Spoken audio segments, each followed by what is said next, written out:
नमस्कार दोस्तों, आज की बड़ी खबर में आपका स्वागत है। चलिए नजर डाल लेते हैं आज की बड़ी हेडलाइंस पर। आईसीआईसीआई बैंक करोड़ों ग्राहकों के लिए शुरू की खास सेवा, दे रहा 1 करोड़ रुपए तक का इंस्टेंट एजुकेशन लोन। ऐसे करें अप्लाई।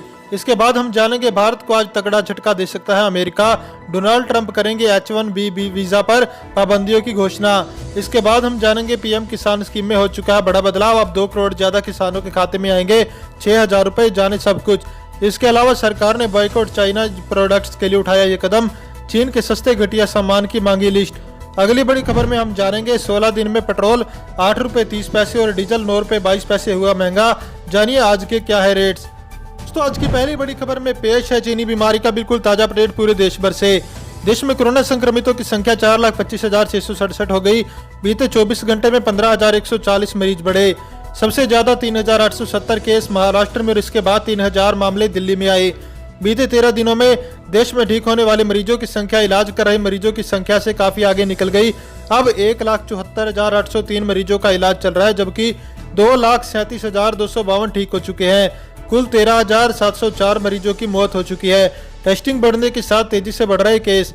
संक्रमितों की संख्या में तेजी से बढ़ोतरी होने की वजह बीते दिनों टेस्टिंग का बढ़ाया जाना भी है। 16 जून तक देश में अधिकतम 1.5 लाख टेस्ट हुए थे। अब इनकी संख्या 2 लाख के करीब है। रविवार को 1,90,730 कोरोना टेस्ट किए गए। चलिए बढ़ते हैं अगली बड़ी खबर की ओर। आईसीआईसीआई बैंक ने करोड़ों ग्राहकों के लिए शुरू की खास सेवा, दे रहा है 1 करोड़ रुपए तक का इंस्टेंट एजुकेशन लोन। ऐसे करे अप्लाई। अब वो दिन चले गए जब आपको बैंक से लोन लेने में महीनों लग जाते थे। निजी क्षेत्र के बैंक आईसीआईसीआई बैंक ने आज से एजुकेशन लोन की शुरुआत की है, जहां छात्रों को 1 करोड़ रुपए तक के एजुकेशन लोन का मंजूरी मिल गई है। बैंक ने एक बयान में कहा कि इस फैसिलिटी के जरिए अब कोई भी अपने बच्चों भाई बहनों को दुनिया भर के मान्यता प्राप्त कॉलेजों और विश्वविद्यालयों में पढ़ाई करा सकता है। बता दें कि आईसीआईसीआई बैंक एजुकेशन लोन के लिए 1 करोड़ रुपए का ऑफर है। ये 1 करोड़ रुपए तक एजुकेशन लोन तुरंत देने का ऑफर है। एजुकेशन लोन की प्रक्रिया पूरी तरह डिजिटल होगी। आइए आपको बताते हैं कि इस लोन की सभी जरूरी जानकारी। इस लोन को लेने के फायदे। ग्राहक अपने फिक्स डिपॉजिट के 90% तक के लोन के लिए आईसीआईसीआई बैंक में आवेदन कर सकते हैं। अंतर्राष्ट्रीय संस्थानों में प्रवेश पाने के इच्छुक छात्रों के लिए लोन की राशि 10 लाख से 1 करोड़ रुपए के बीच हो सकती है। वहीं घरेलू संस्थानों में प्रवेश पाने के लिए 10 लाख से 50 लाख रुपए तक का लोन मिल सकता है। इंटरनेट बैंकिंग प्लेटफॉर्म के माध्यम से 10 साल तक के लिए रिपेमेंट का कार्यकाल चुना जा सकता है। चलिए जानते हैं अगली बड़ी खबर में क्या है। भारत को आज तगड़ा झटका दे सकता है अमेरिका। डोनाल्ड ट्रंप करेंगे H1B वीजा पर पाबंदियों की घोषणा। कोरोना संकट के बीच अमेरिका में बड़ी बेरोजगारी दर। आज राष्ट्रपति डोनाल्ड ट्रंप भारत को तगड़ा झटका देने की घोषणा कर सकते हैं। माना जा रहा है कि आज ट्रंप H1B वीजा समेत सभी तरह के अस्थायी वर्क वीजा को बाकी बचे साल के लिए निलंबित करने का फैसला ले सकते हैं। ट्रंप के इस फैसले से दुनिया भर से अमेरिका में नौकरी करने वालों का सपना देखने वाले 2.5 लाख लोगों को धक्का लग सकता है। इससे सबसे बड़ा नुकसान भारतीय पेशेवरों का होगा। अमेरिका में काम करने के लिए H1B वीजा पाने वाले लोगों में सबसे ज्यादा भारतीय IT प्रोफेशनल्स होते हैं। ऐसे में वीजा पाबंदियों का सबसे ज्यादा नुकसान भारतीयों को होना तय है। हालांकि यह भी माना जा रहा है कि नई वीजा पाबंदियों के इस समय वर्क वीजा पर अमेरिका में काम करने वाले लोगों पर असर नहीं पड़ेगा। ट्रंप ने हाल में एक साक्षात्कार के दौरान कहा था कि वह रविवार या सोमवार को नई वीजा पाबंदियों की घोषणा करेंगे। इस सवाल के जवाब में उन्होंने कहा कि बहुत कम लोगों को इन पाबंदियों से छूट मिलेगी। बात करेंगे आज की अगली बड़ी खबर की। 91.69% लोगों ने माना है चाइना है भारत का सबसे बड़ा दुश्मन, नहीं खरीदेंगे चीनी सामान। भारत और चीन की सेना के बीच झड़प के बाद सीमा पर तनाव बढ़ गया है। दोनों देशों के बीच तनातनी के बीच न्यूज 18 ने देश भर में एक ऑनलाइन पोल किया। पिछले 15 दिनों में ये दूसरा पोल है। पहला पोल 5 जून को किया गया था। News 18, money control, first post, CNBC TV 18 की वेबसाइट और सोशल प्लेटफॉर्म्स पर यह पोल किया गया। यह पोल 19 जून की दोपहर 12 बजे से शुरू होकर 20 जून दोपहर 12 बजे तक चला। करीब 6,000 लोगों ने इस पोल में हिस्सा लिया। पोल में लोगों से कुल 9 सवाल पूछे गए। सर्वे के क्या हाइलाइट्स हैं, आइए जानते हैं। चाइनीज सामान का बॉयकॉट करेंगे। इस सवाल पर पोल में शामिल 70.13% लोगों ने कहा कि हाँ, भले ज्यादा खर्च करना पड़े, बल्कि 6.38% लोगों ने कहा कि नहीं, इसका सीमा विवाद से लेना देना नहीं है। चलिए जानते हैं अगली बड़ी खबर में क्या है।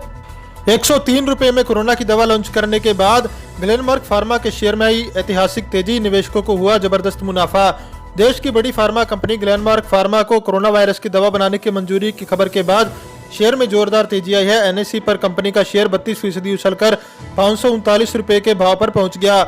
इस तेजी में निवेशकों ने जमकर कमाई की है। आपको बता दें कि अब सिप्ला को भी DCGI से रेमडेसिविर दवा पेश करने की अनुमति मिल गई है।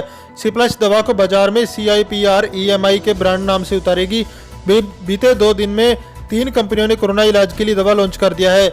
सबसे पहले ग्लेनमार्क ने और फिर हेटेरो ने ऐसी दवा लॉन्च की है। US FDA ने इमरजेंसी यूथ ऑर्गेनाइजेशन के तहत गिलीड साइंसेज इंक को कोरोना इलाज के लिए रेमडेसिविर का इस्तेमाल करने की मंजूरी दे दी थी। पिछले महीने की गिलीड साइंसेज ने सिप्ला को इस दवा का विनिर्माण और विपणन करने की नॉन एक्सक्लूसिव मंजूरी दे दी थी। चलिए बढ़ते हैं अगली बड़ी खबर की ओर। भारत को नुकसान पहुंचाने के लिए चीन ने चली नई चाल, अब बढ़ाने जा रहे इस जरूरी सामान के दाम।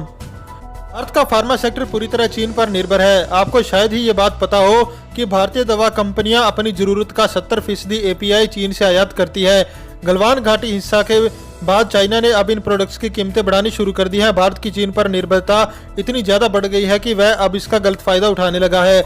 वर्ष 2019 में भारत ने चीन से करीब 17,400 करोड़ का API आयात किया। भारत हर साल लगभग 39 अरब डॉलर का दवा तैयार करता है। दवा तैयार करने की जरूरी स्टार्टिंग मटेरियल API के लिए भारत बहुत हद तक चीन पर निर्भर है।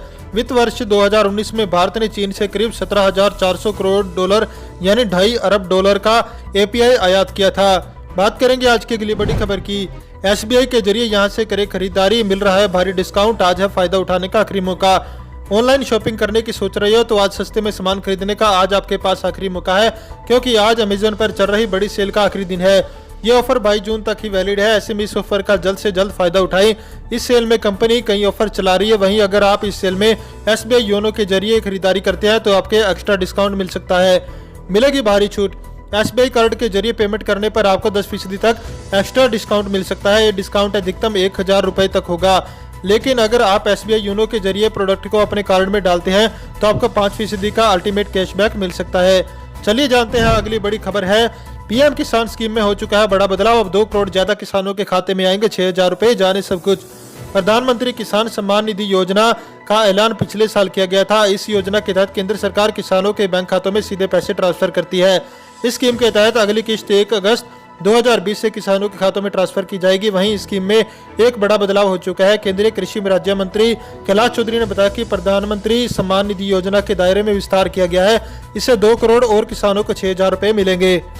इस नियम के बदलने से 2 करोड़ ज्यादा किसानों को फायदा मिलेगा। कृषि राज्य मंत्री कैलाश चौधरी का कहना है कि अधिकतम 2 हेक्टेयर तक की कृषि योग्य भूमि के स्वामित्व की बाध्यता को समाप्त किया जा चुका है। अब सभी भूमि जोत वाले किसान परिवारों को इसका फायदा मिलेगा। इस संशोधन से 2 करोड़ और किसानों को लाभ मिलेगा। चलिए जानते हैं अगली बड़ी खबर में क्या है। सरकार ने बाइकआउट चाइनीज प्रोडक्ट्स के लिए उठाया ये कदम। चीन के सस्ते घटिया सामान की मांगी लिस्ट। मोदी सरकार ने देश में आत्मनिर्भरता को बढ़ाने के लिए और आयात को कम करने के लिए चीन से आने वाले कम गुणवत्ता वाले सामान की लिस्ट तैयार करने के लिए कहा है। मीडिया सूत्रों से मिली जानकारी के अनुसार प्रधानमंत्री कार्यालय में हाल में हुई एक उच्च स्तरीय बैठक में चीन के आयात पर निर्भरता खत्म करने और आत्मनिर्भर भारत को बढ़ाने के तरीकों पर चर्चा हुई। इस बैठक में कई मंत्रालयों के शीर्ष अधिकारियों ने हिस्सा लिया। उद्योग और आंतरिक व्यापार को बढ़ावा देने वाले विभाग कम गुणवत्ता वाले चीनी आयात के लिए नीतिगत उपायों पर काम कर रहा है, जिसमें घड़ी, सिगरेट जैसी आइटम भी शामिल है। इस बैठक में भारत और चीन के बीच लद्दाख में सीमा तनाव को लेकर भी चर्चा हुई। 15 जून को चीनी पीपुल्स लिबरेशन आर्मी के साथ झड़प में 20 भारतीय सैनिकों ने अपनी जान गंवा दी। इन सामानों की बनाई लिस्ट। इस बैठक में DPIIT, वाणिज्य विभाग, आर्थिक मामलों के विभाग और राजस्व विभाग के शीर्ष अधिकारियों ने हिस्सा लिया। DPIIT ने चीन में बनने वाले निम्न गुणवत्ता वाले आयातों की एक लिस्ट तैयार की है, जिसमें सिगरेट, तंबाकू, पेंट और वार्निश, प्रिंटिंग स्याही, मेकअप का सामान, शैम्पू, हेयर ड्राई, कांच की आइटम, घड़ी, इंजेक्शन की शीशी शामिल है। शनिवार को CGI, फिक्की और एसोजैम जैसे कई उद्योगों निकायों के साथ इस लिस्ट को शेयर किया गया था और आयात शुल्क पर सुझाव देने के लिए कहा। बैठक में DPIIT और राजस्व विभाग ने कम से कम 300 वस्तुओं पर सीमा शुल्क बढ़ाने पर चर्चा की। अगली बड़ी खबर, साइबर अटैक। CBI के बाद SBI ने दी ग्राहकों को चेतावनी, गलती से खाली हो सकता है अकाउंट। देश के सबसे बड़े बैंक भारतीय स्टेट बैंक ने अपने ग्राहकों को संभावित साइबर हमलों के बारे में चेतावनी दी है। बैंक ने रविवार शाम को सोशल मीडिया पर एक पोस्ट कर कस्टमर को अलर्ट रहने के लिए कहा। पोस्ट में कुछ बड़े शहरों में संभावित साइबर हमलों होने के बारे में बताया गया। SBI ने ग्राहकों से अपील किया है कि ये हमलावर कोविड-19 के नाम पर फर्जी ईमेल भेजकर लोगों से उनकी व्यक्तिगत और वित्तीय जानकारी चोरी कर लेते हैं। इससे पहले दिल्ली की साइबर सेल ने भी लोगों को व्हाट्सएप पर अपनी बैंक संबंधित जानकारी शेयर करने के लिए मना किया था। ये हैकर्स बैंक की डिटेल ले आपके अकाउंट को हैक कर सकते हैं।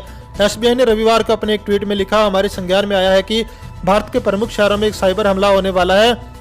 NCOV 2019@gov.in से आने वाले ईमेल जिसका सब्जेक्ट फ्री कोविड-19 टेस्ट दिया गया है, उस पर क्लिक करने से बचें। चलिए जानते हैं अगली बड़ी खबर में क्या है। 16 दिन में पेट्रोल 8.5 रुपये और डीजल 9 रुपये 22 पैसे हुआ महंगा। जानिए आज के रेट्स। सरकारी oil marketing company HPCL, BPCL, IOC ने लगातार 16वें दिन पेट्रोल डीजल प्राइसेस को बढ़ा दिया है। राजधानी दिल्ली में सोमवार को पेट्रोल की नई कीमत 79 रुपये 56 पैसे प्रति लीटर हो गई। वहीं इस दौरान दिल्ली में डीजल की कीमत 58 पैसे की बढ़ोतरी हुई। अब 1 लीटर डीजल 78 रुपये 85 पैसे प्रति लीटर में मिल रहा है। आपको बता दें कि पेट्रोल डीजल के भाव रोजाना बदलते हैं और सुबह 6 बजे अपडेट हो जाते हैं। पेट्रोल डीजल का रोज का रेट आप SMS के जरिए भी जान सकते हैं। वास्तव में अपने शहर में पेट्रोल डीजल के भाव चेक करने के 3 तरीके हैं। आप ऑयल मार्केटिंग कंपनियों के पंप लोकेटर की मदद से भाव पता कर सकते हैं। Fuel@IOP ऐप डाउनलोड करें। 92249 पर एक SMS भेजकर भाव पता करें। बात करेंगे आज की अगली बड़ी खबर की। क्या चीन पर मनमोहन सिंह के बयान से राहुल गांधी को राजनीतिक ताकत मिलेगी? कांग्रेस के तेवर देखते हुए स्पष्ट है कि चीन के मुद्दे पर पार्टी अब पीछे हटने के लिए तैयार नहीं। पार्टी के आक्रामक तेवरों को देखते हुए स्पष्ट है कि चीन के मुद्दे पर राष्ट्र विरोधी होने और सरकार के साथ एकजुटता न दिखाने के आरोप मढ़े जाने के बावजूद भी कांग्रेस राष्ट्रीय सुरक्षा के मुद्दे पर सत्तारूढ़ सरकार से जवाब मांगती रहेगी और प्रधानमंत्री नरेंद्र मोदी को घेरती रहेगी। क्या बोले मनमोहन सिंह? इस मुहिम में सोमवार को पूर्व प्रधानमंत्री मनमोहन सिंह भी जुड़ गए। सोमवार सुबह उन्होंने अपने बयान में कहा, प्रधानमंत्री को देश की सुरक्षा और सीमाओं से जुड़े मसलों और रणनीति के बारे में बोलते वक्त अपने हर शब्द के बारे में सजग रहना चाहिए। प्रधानमंत्री को अपने शब्दों व घोषणाओं द्वारा देश की सुरक्षा एवं सामरिक एवं भूभागीय हितों पर पड़ने वाले प्रभाव के प्रति सदैव बेहद सावधान होना चाहिए। प्रजातंत्र में यह जिम्मेदारी देश के प्रधानमंत्री की होती है। चीन के सामने नहीं झुक सकते। उन्होंने आगे कहा कि चीन गैर कानूनी तरीकों और बेशर्मी के साथ गलवान घाटी और पैंगोंग TSO झील पर अपनी दावेदारी दिखा रहा है। वहां अप्रैल 2020 से लेकर अब तक कई तरह से घुसपैठ कर चुका है। हम चीन की धमकियों के सामने नहीं झुक सकते और न ही उसे भारतीय सीमाओं की अखंडता से किसी भी तरह का समझौता करने की इजाजत दे सकते हैं। चलिए जानते हैं अगली बड़ी खबर में क्या है। कोरोना के खिलाफ राजस्थान का महाअभियान, CM गहलोत बोले पड़ोसी राज्य की मदद को तैयार। कोरोना के खिलाफ जागरूकता के लिए राजस्थान सरकार ने सोमवार से महाअभियान की शुरुआत की। CM अशोक गहलोत ने अभियान की VC के जरिए वर्चुअल लॉन्चिंग करते हुए कहा कि कोरोना महामारी के खिलाफ लड़ाई में राजस्थान की जनता ने भरपूर सहयोग दिया है। CM ने कहा कि कोरोना का खतरा अभी तक टला नहीं है। खुद के स्वास्थ्य का खुद ध्यान रखें, यह सभी बड़ा बचाव है। सोमवार को सुबह राजधानी जयपुर में CM आवास से हुई कोरोना जागरूकता अभियान की इस वर्चुअल लॉन्चिंग में 11,500 पंचायतें VC से जुड़ी। VC में सभी मंत्री, CSDB गुप्ता, कोर ग्रुप के अफसर, सभी कलेक्टर, पंचायत स्तर तक के कर्मचारी और जनप्रतिनिधि जुड़े। CM ने इस मौके पर जागरूकता के मास्टर पोस्टर का लोकार्पण किया। यह अभियान 10 दिन तक चलेगा। CM ने कोरोना के खिलाफ जागरूकता के लिए मास्क लगाकर सेल्फी भी ली। दोस्तों, इस वीडियो को लेकर आपका क्या कहना है हमें कमेंट करके जरूर बताएं। वीडियो को लाइक करें और चैनल को सब्सक्राइब करके बेल आइकन के बटन को दबाएं। साथ ही साथ वीडियो को ज्यादा से ज्यादा शेयर करें। जय हिंद, जय भारत।